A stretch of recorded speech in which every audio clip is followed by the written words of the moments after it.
Today we're talking about a case that sparked national attention, massive sympathy, but also left a lot of people feeling betrayed, confused, and wondering what the heck just happened. This is the case of Sherri Papini.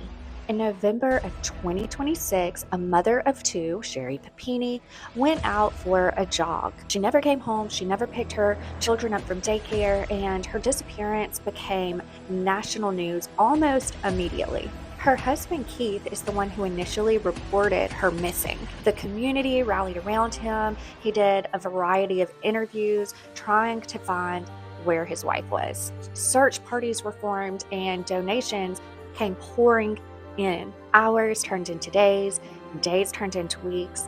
Where in the world was Sherri Papini? 22 days later, Sherri reappeared.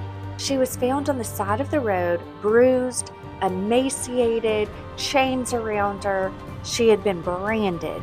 She told authorities that she had been kidnapped by two Hispanic women and that they had held her captive, beaten her, but then released her. The nation reacted with horror, with sympathy. It fit a terrifying narrative. And at that time, very few people questioned that narrative.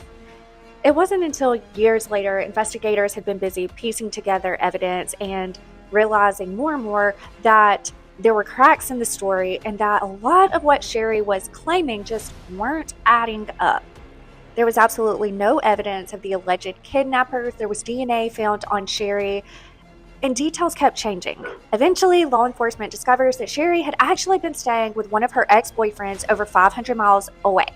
In 2022, Sherri Papini admitted the truth, and she was officially labeled like the real-life Gone Girl. No kidnapping, and she had staged the entire disappearance, harmed herself to make the story believable, lied to family, lied to friends, lied to investigators, lied to the public. She later pled guilty to mail fraud and making false statements, and she was sentenced to prison. She was also ordered to pay restitution for the resources that were spent searching for her. There's been a lot of outrage involving this case because it took away time and resources from real missing persons cases, reinforced real stereotypes, and it damaged the credibility of true victims, which is one of the most heartbreaking consequences. I'm going to upload a part 2 in the near future with what Sherri Papini has recently come out and said. Obviously, it's very hard to determine what she says is or isn't true.